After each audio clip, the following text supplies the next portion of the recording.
প্রিয় ছাত্রছাত্রীরা, 2026-এর মাধ্যমিক পরীক্ষায় ভৌতবিজ্ঞান বিষয়টি এবং তার থেকে বেশি নাম্বার পেতে গেলে যেটা মূল সমস্যা সেটা হয় যে নানা ধরনের যে অঙ্কগুলো পড়ে। তো এই জন্যই ভৌতবিজ্ঞানের গণিতগুলোকে আমি আমার এই ভিডিওটিতে সমাধান করেছি। 2023 সালের মাধ্যমিক পরীক্ষায় যে অঙ্কগুলো পড়েছিল, যে গণিতগুলো ছিল, সেগুলো আমি 1 বাই 1 সমাধান করেছি। দেখে নেওয়া যাক এবারে পরপর সমাধানগুলো। যার প্রথম দাগ 4.2তে একটি অঙ্ক আছে, দেখো, যেখানে সালফার এবং অক্সিজেন পরস্পর বিক্রিয়া করে সালফার ডাইঅক্সাইড উৎপন্ন করেছে। এই অঙ্কটাতে দুটো রিমাইন্ড আছে, মানে দুটো পার্ট আছে, করতে হবে তোমাদেরকে। সেটা হচ্ছে যে একটা হচ্ছে যে 2240 লিটার SO2 পেতে হলে ঠিক কত গ্রাম সালফার পেতে হবে, সালফার চাই। আর 2 নম্বর হচ্ছে ঠিক ওই একই পরিমাণ 2240 লিটার SO2 পেতে হলে কত মোল অক্সিজেনের প্রয়োজন হবে। তো অঙ্কটা খুবই সোজা। এই ধরনের অঙ্ক একবারে আনকমন না, মাঝে মাঝেই থাকে। তো এই ব্যাপারগুলো ভালো করে জেনে নিতে হবে। তো এটার সলিউশনটা দেখো। 4.2 সমীকরণ দেওয়া আছে S + O2 SO2। সালফারের আণবিক ভর আমরা জানি 32 গ্রাম। আর এক মোল যে কোনো গ্যাসের STPতে আয়তন 22.4 লিটার। তাহলে যেহেতু লিটারের পরিমাণ তোমায় দিয়েছে, তাই লিটারেই বার করতে হবে। তাই এবার এটাকে ঘুরিয়ে যদি লিখি যে 22.4 লিটার SO2 STPতে পেতে হলে -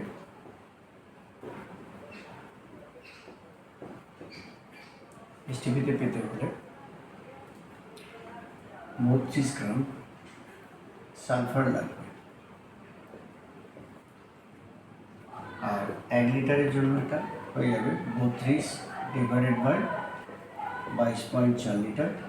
আর 2240 লিটারের জন্য এটা হয়ে যাবে 32 ইন্টু 2240 ডিভাইডেড বাই 22.4। তাহলে এটা কাটাকাটি করতে হবে।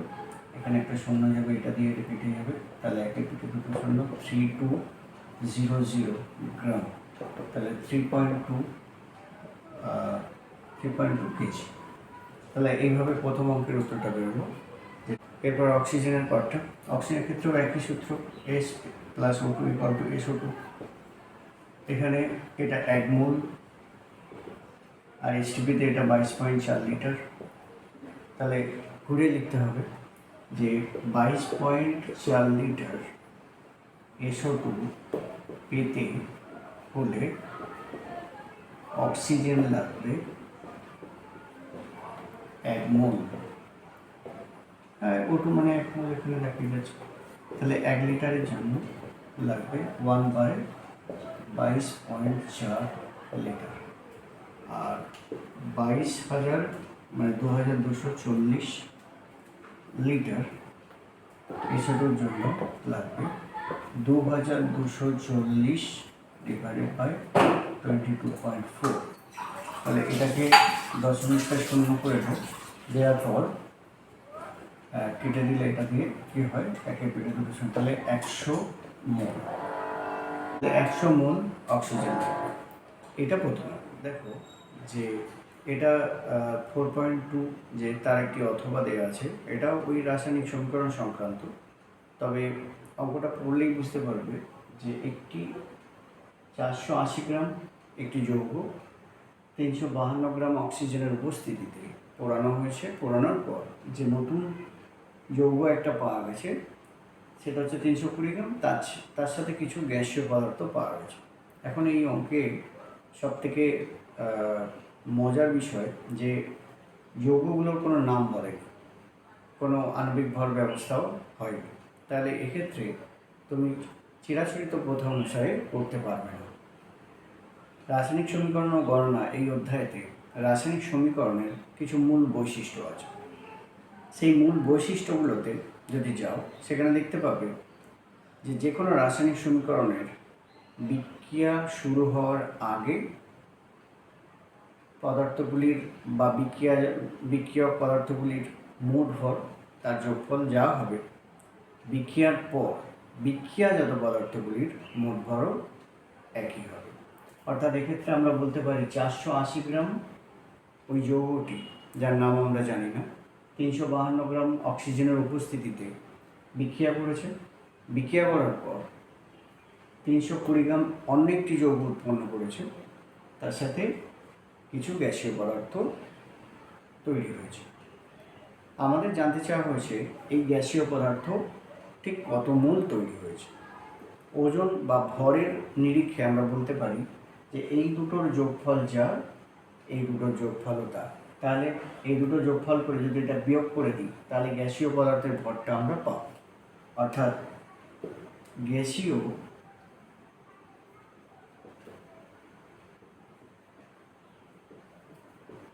ভর হবে, এই দুটো যোগ করো, এই দুটো যোগ করলে কত পাচ্ছ? 480, 352, তাহলে 2 আর 5 13, 3 হাতে 8, 832 গ্রাম এই দুটো পদার্থ বিক্রিয়ার আগে।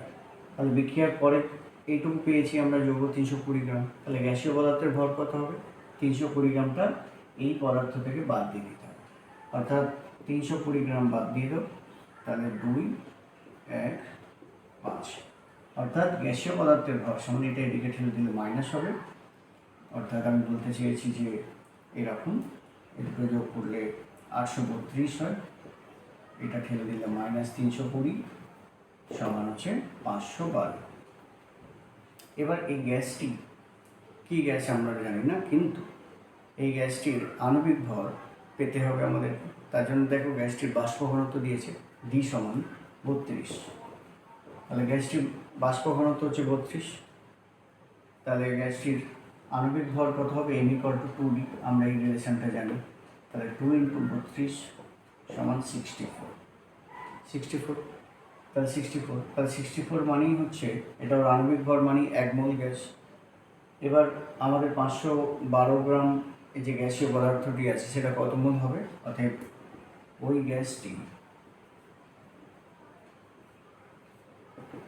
512কে 64 দিয়ে ভাগ দাও, এটা কেটে গিয়ে 8 হবে, 8 মোল। অর্থাৎ এই যে গ্যাসটা, তার নাম আমরা জানি না, সেই গ্যাসটি আসলে 8 মোল পাওয়া যাবে। বোঝা গেল? এরপর শুরু হচ্ছে 4.4-এর একটি অঙ্ক, যেটা আলোর সংক্রান্ত। এবং এই অঙ্কটির মধ্যে কি আছে যে আপতন কোণ হচ্ছে 45 ডিগ্রি, কিন্তু প্রতিষ্ঠিত কোণ হচ্ছে 60 ডিগ্রি। তাহলে কীরকম ঘটনা হতে পারে? সেটা হতে পারে ঘন থেকে লঘু মাধ্যমে যখন আলো আসে সেটা ঘটে এরকম। তাহলে এই কোণটা হচ্ছে 45 ডিগ্রি আর এই কোণটা হচ্ছে 60 ডিগ্রি। তাহলে কৌণিক বিচ্যুতি বা বিচ্যুতি কোণ হবে যেটা, সেটা হচ্ছে যে সবসময় বড় থেকে ছোটই হয়। বিচ্যুতি কোণ ডেল সমান 60 - 45। কী করে হচ্ছে দেখো, এই আলোটা যদি এই দিকে যেত, তাহলে আলো যাচ্ছিল যেদিকে আর এখন যাচ্ছে যেদিকে, এই দুইয়ের মধ্যবর্তী কোণ, তা এইটা যদি 45 হয় তাহলে এটাও 45। তাহলে এই কোণটা হবে আসলে বিচ্যুতি কোণ ডেল। তো ডেল সমান এখানে বোঝাই যাচ্ছে 60 - 45, সেটা হচ্ছে কত হচ্ছে 60, 50, 60, 15 ডিগ্রি। ঠিক আছে। এই অঙ্কেরই আরেকটা পার্ট আছে, যেটা হচ্ছে যে একটি লেন্সের সামনে 2.4 সেন্টিমিটার দূরত্বে যদি একটি বস্তু 6 সেমি দৈর্ঘ্যে রাখা হয়, তার একটি প্রতিবিম্ব হয় 4.8। হ্যাঁ, তো সেটার ক্ষেত্রে কী করবে? সেটার ক্ষেত্রে বস্তু দূরত্ব, প্রতিবিম্ব দূরত্ব এটা করে করতে হবে। তো আমরা জানি যে বিবর্ধন m সমান v/u। v/uটা v হচ্ছে প্রতিবিম্ব দূরত্ব আর u হচ্ছে বস্তু দূরত্ব, যেটা দিয়েছে।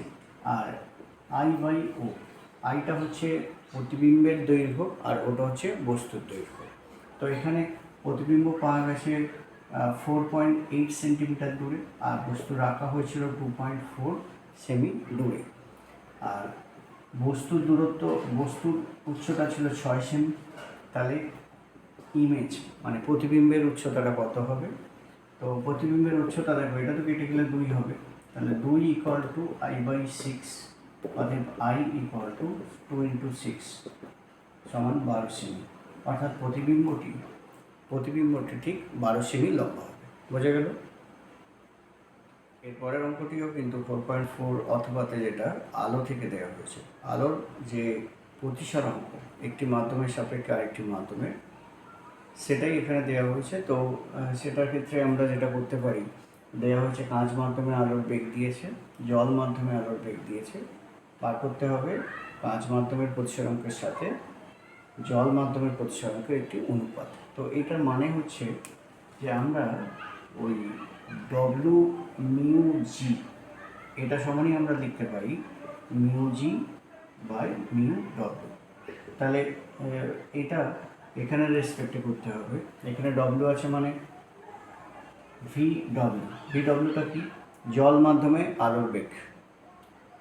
আর এখানে হয়ে যাবে ভিজিটা কি? হচ্ছে কাঁচে, G for glass, W for water. তাহলে কাঁচে আলোর বেগ। তাহলে এই মানগুলো বসিয়ে দিতে হবে। বসিয়ে দিলে কী পাওয়া যাবে? যেমন হচ্ছে জল মাধ্যমে এটা, তাহলে 2.25 × 10⁵ বাই 2 × 10⁵।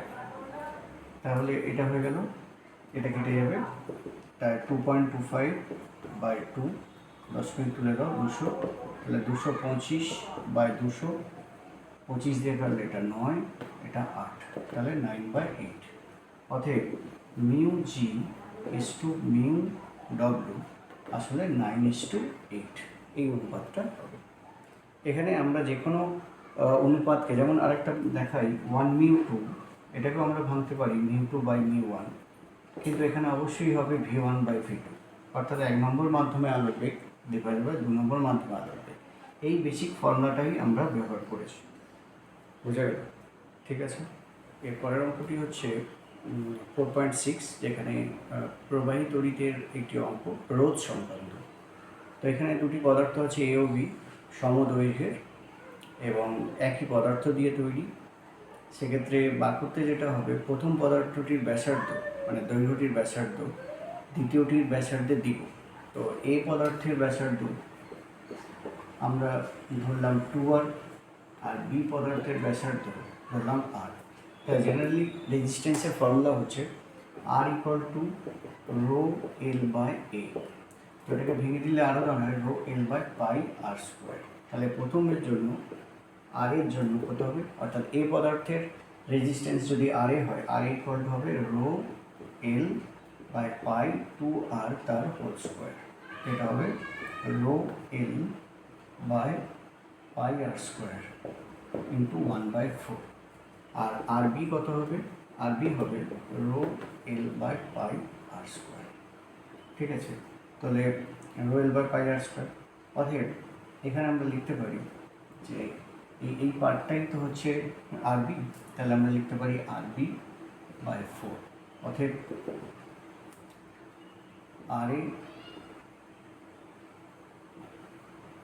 RA/RB যে হয় 1/4, বা RA/RB = 1:4। এটা বলা হবে। এরপরের অঙ্কটি হচ্ছে 4.6, অথবা এটা বাড়ির বৈদ্যুতিক বিল হিসাব নিকাশের জন্য খুব চিরাচরিত অঙ্ক। মূলত সেখানে বিওটি বার করতে হবে, অবশ্যই 30 দিয়ে গুণ করতে হবে, আর মান্থলি ইউনিট পিছু দাম গুণ করে বার করতে হবে। তো এখানে দেখো অঙ্কটিতে দিয়েছে বাতি আছে 60 ওয়াটের 3 পিস, প্রত্যেকটা 5 ঘন্টা করে চলে, এবং পাখা আছে 100 ওয়াটের, দুটো আছে 10 ঘন্টা করে চলে। তো প্রথমেই বিওটিটা হিসাব করে নিতে হবে। তাহলে বিওটি হচ্ছে 60, দুজন আছে, আর প্রত্যেকেই 5 ঘন্টা করে চলে, প্লাস 100 ওয়াটের দুটো আছে, তাহলে 2 × 100 ওয়াট 10 ঘন্টা করে চলে, ডিভাইডেড বাই 1000 ইন্টু 30, এই হচ্ছে কিলোওয়াট। তাহলে এই বিওটিটা হিসাব করতে পারলেই আমাদের অঙ্কটা হয়ে যাবে। তাহলে এখানে 1000, এটা হলে 5 × 6 = 30, 900 হবে, এটা 2000 হচ্ছে ইন্টু 30, তাহলে এটা হয়ে যাবে 2900 বাই 1000 ইন্টু 30 কিলোওয়াট। এটা 2.9 ইন্টু 30 কিলোওয়াট, তাহলে এটা হয়ে যাবে 29 ইন্টু 3, যেটা হবে 3 9 87, 7 8 2, 87 ইউনিট। এই 87 ইউনিটের দাম হিসাব করতে হবে। 87 ইউনিট তাহলে এবার 5 টাকা হিসাবে গুণ করতে হবে, অতএব ওই মাসে খরচ সমান 87 ইন্টু 5, 5 7 35, 5 হাতে 3, 85 40 43, 535 টাকা। এইভাবে অঙ্কগুলো করতে হবে। তো প্রথমেই দেখতে হবে কী কী বৈদ্যুতিক বাতি দিয়েছে বা পাখা দিয়েছে এবং সেগুলো কতগুলো আছে, কত ঘন্টা করে চলছে, এই ফরম্যাটে করতে হবে। বোঝা গেল? আশা করছি 2023-এর মাধ্যমিকের সমস্ত ভৌতবিজ্ঞানের অঙ্ক বুঝতে পেরেছ। অসুবিধা হলে আমার এখানে মেসেজ করবে, কমেন্ট লিখে জানাবে, আমরা তার সাধ্যমতো উত্তর দেওয়ার চেষ্টা করব। ঠিক আছে, ভালো থেকো। পরের ইয়ারগুলোর সলিউশনের জন্য অপেক্ষা করো, পরপর আসবে।